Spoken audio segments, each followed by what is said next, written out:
Hi everyone, welcome back to Cuff'em and Quote'em. I know it's been a minute. Sorry. Life got a little out of control for a second. I've changed units, which means my call out time has like tripled in the last week and a half. So I haven't even been home to sleep most of these nights, let alone film. So here we are. This is going to be the next part of the Chemist Read Along React video. They were supposed to be in like 4-ish grouping chapters, and then a really weird thing happened. I read through like the entire middle of the book in an afternoon. Like I only have this much left. In like maybe 1-2 days, I powered through that thing. I wouldn't say it got good, but I would say it got better. It kind of like math, where if you just don't think about it too hard and you don't try to figure out why the formulas work, you just accept that they do and put your numbers in and solve your problems. It's kind of like that. That's how this book is. Just don't think about it too hard. Take it for face value and it'll be fine. I still would not call it good. I have major issues with this book. And those are what's stopping me from like actually fully enjoying it and reading it for fun. So I'm not gonna lie, if it hadn't been for the whole video thing, I totally would have stopped reading this after like chapter 8. And then it was like a different author. It was like a completely different person started writing this book. If she had started the book around chapter 10 instead of all that nonsense in the beginning, it might have actually been a much better book. Like, I don't know.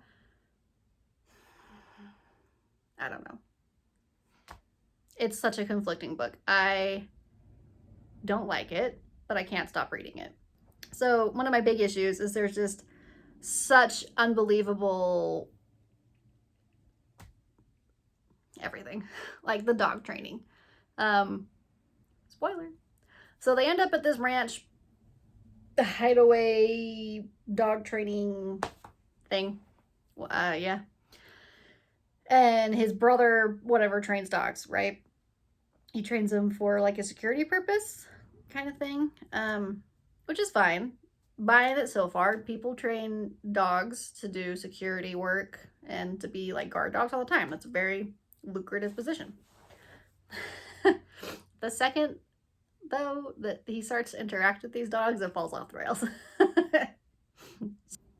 Dogs are very smart, and you can train them to do some crazy things.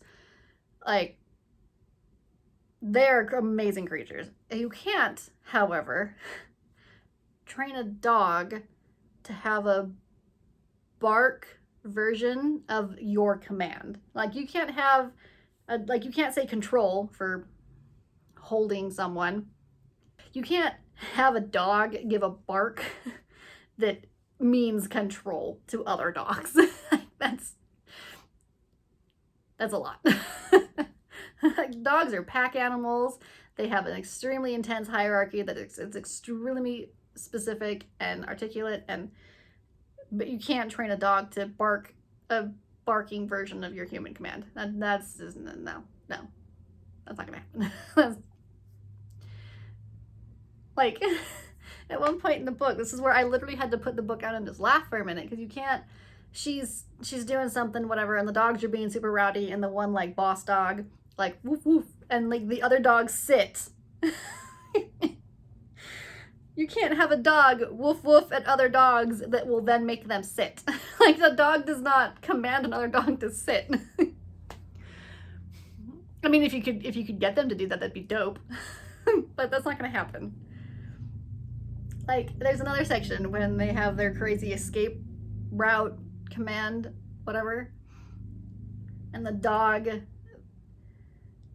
one knows this route, this extremely complicated route, and this dog, when you say this special like escape route,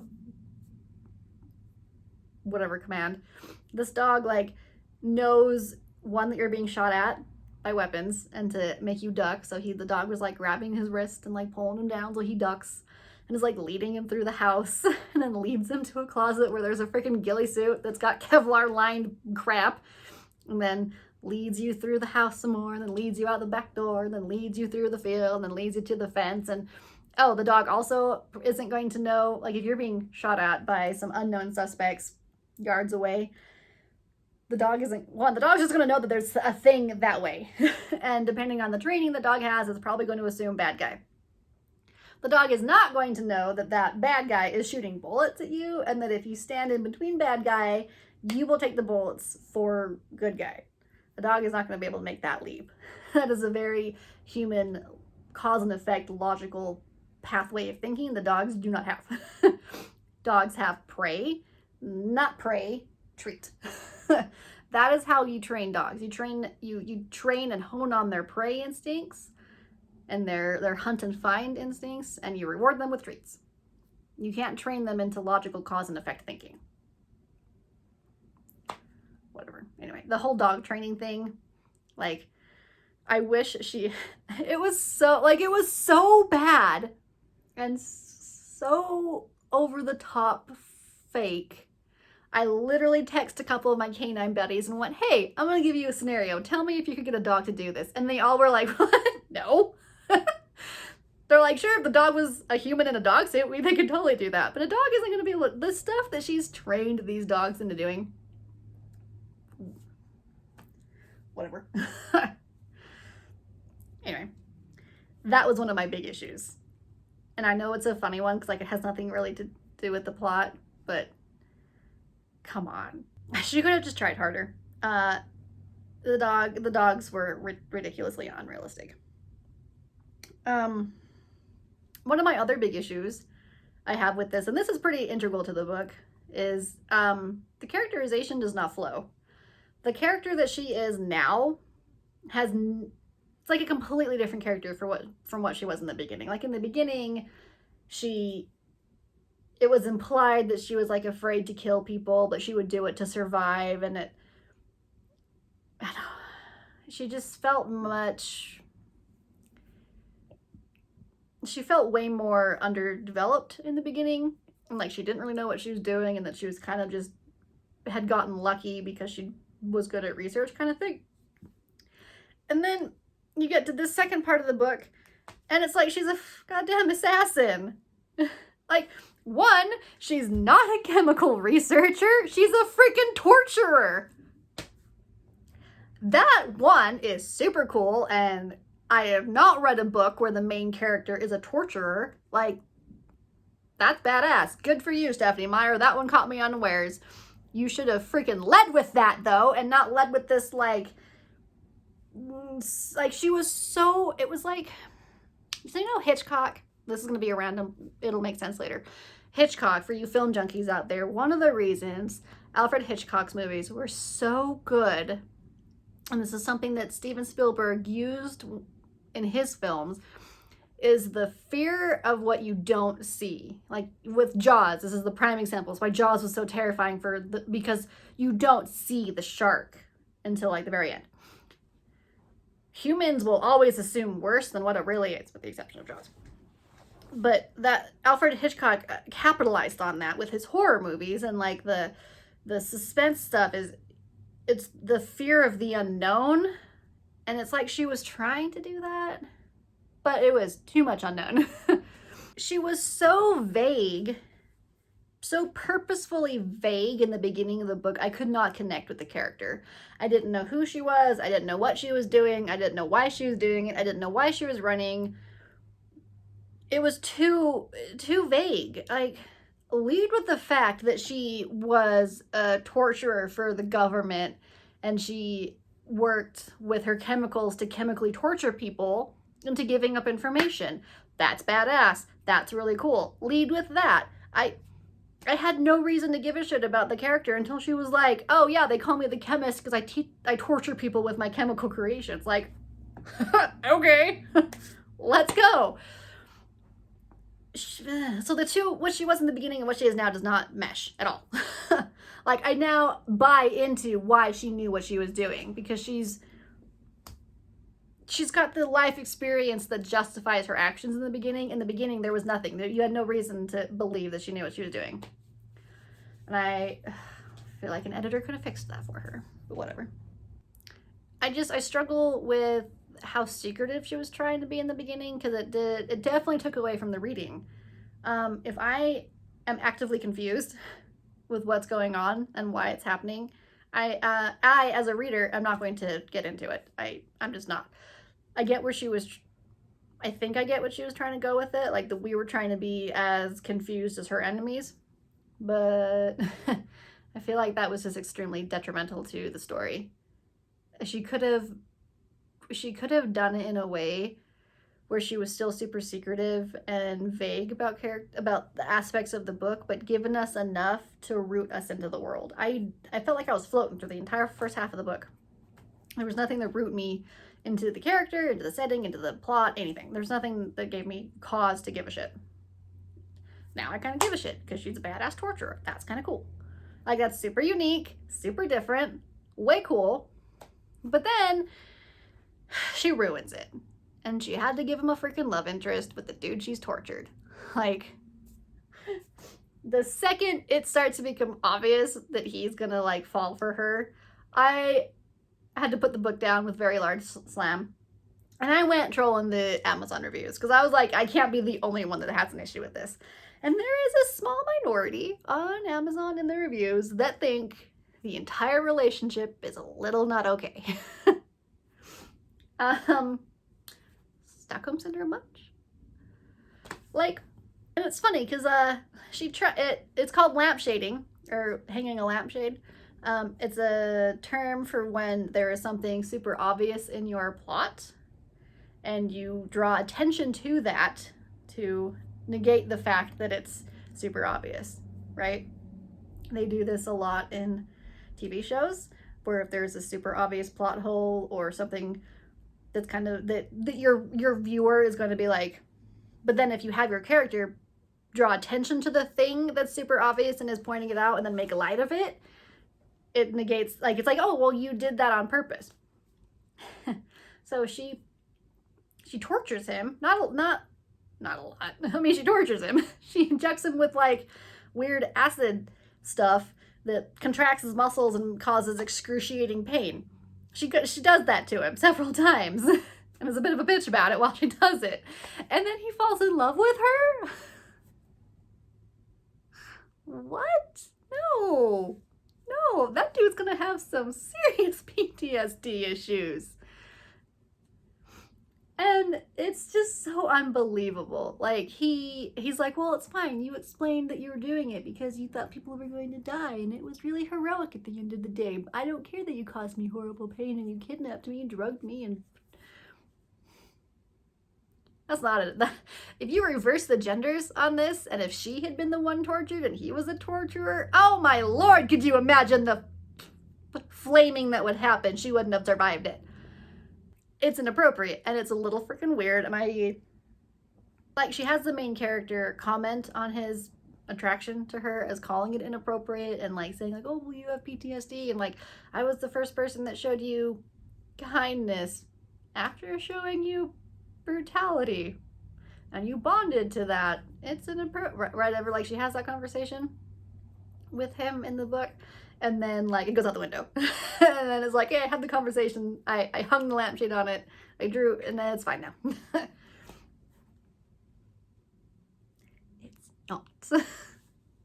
Like, if she really wanted to have that relationship, she could have done it in a much more tactful and believable way, rather than having him fall in love with the person who tortured him the day before.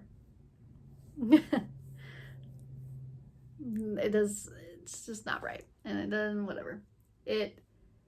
One of the reviewers on Amazon said it perfectly.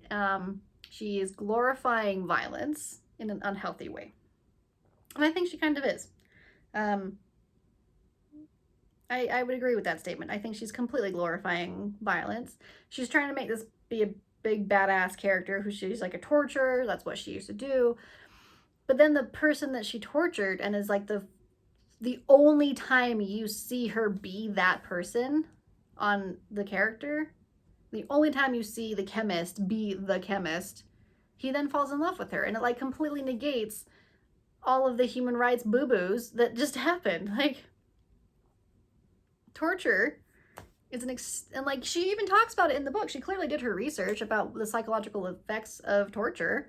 She clearly knows what she's talking about, but then she completely forgets all of that and it's just like, it's fine, he'll fall in love with her, it'll be cute. I have a serious issue with that. She could have done it if she really wanted to. She could have done it in a way that would have been believable, and having him fall in love with her the next day and then having a huge makeout section on the kitchen is not appropriate.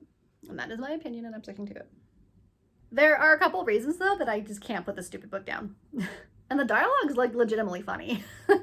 Like, there are a lot of couple, like, laugh out loud moments that I've had. The dialogue is funny. And, like, I actually appreciate the character of the tortured kid, his brother. I don't remember his name.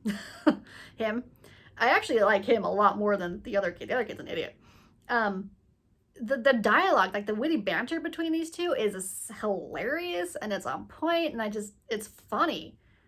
And then I just can't look too hard at the rest of it because then it goes all to the shitter after that. The reason I really like this book, and I've touched on it already, is she's a badass. Like, it's a very unique character.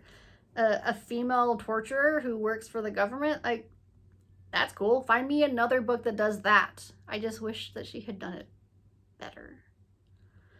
But it could have been so good. This book could have been amazing if she just had not tried so hard and just tried to write a good story and then worked on the technical details later.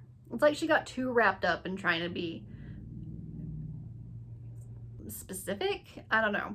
Like, you can tell that she's not familiar with a lot of the terms that she's using because she uses them too often and they're not common knowledge terms. Like, I have at no point did I go through biology and pass it with higher than a C. Biology was not my forte. There's too many really long words that I can't even pronounce, let alone memorize. And so when she's torturing him and she's injecting him with the weird chemical-y stuff that does the to the muscles, she's literally using the biological scientific name for the muscle groups, and I'm like, the where? With the what? Like, I don't. Bicep, tricep, forearm, calf, not the, like, literally by context only is the only reason I know where she was sticking these needles, because I don't freaking know what those words are. Let me see. Okay, like, here's one where she injects him in his exposed whatever that is. That's where she injects him. Contextually, I think it's somewhere in his neck. That word is longer than both of my names put together, and I don't know what the hell it is. Just tell me she stabbed him in the neck.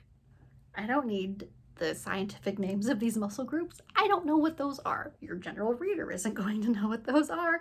And it was like someone threw a stick through my wheel on my bike, and I just went, like, I'm going along just fine, and then I eat it into the ground when I hit that word, because it completely interrupts my flow of reading, because that word's as long as one of the sentences is. I just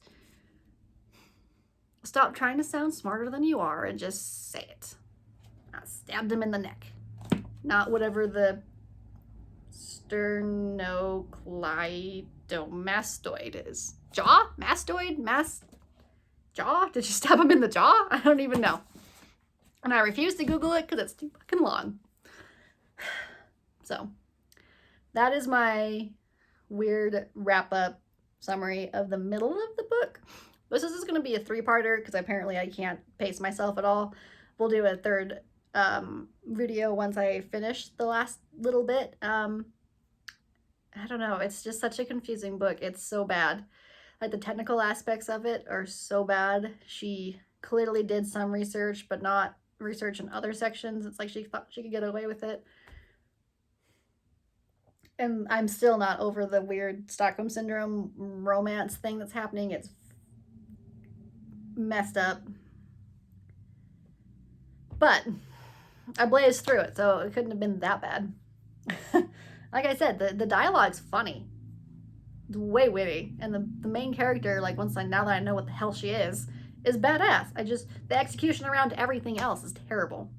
So anyway, let me know your thoughts. Are you in the minority with me? And did you think this romance was super inappropriate, or am I being too picky on it? Well, let me know, because there's a lot of reviews. There's like 2,000 something reviews on Amazon, and I had a solid like 4.5 out of 5 star rating. So the minority is quite small, but let me know. Let me know what your thoughts were. If you're a canine or a dog trainer out there, please let me know your opinion on the dog training, because if that is possible, that's badass. But I'm pretty sure that's not how dogs work. I don't know. The canine buddies I asked laughed at me, so I'm gonna go with their opinion. But if I'm wrong, please correct me. And if you've read this and you are a dog trainer, please I want to know. Because if I can train my dog, if we can make dogs do that, can we make cats do that? Can I make my cat lead me to an armored ghillie suit? That'd be cool. I don't think he'd buy it. He unless I'm giving him food, he doesn't give two shits about most things. He will hiss at the vacuum though, so maybe if I train him to think vacuums and intruders are the same thing, maybe he'll protect me. Who knows? Anyway, that's my wrap up of the middle of The Chemist. I'm so conflicted on it, I don't even know. But let me know what your thoughts are. I have to sneeze and it's making my eyes water. But like always, stay safe out there, especially nowadays. There's some crazy, crazy things going on. So be safe, be kind to each other. There's not enough of that, and we will see you next time.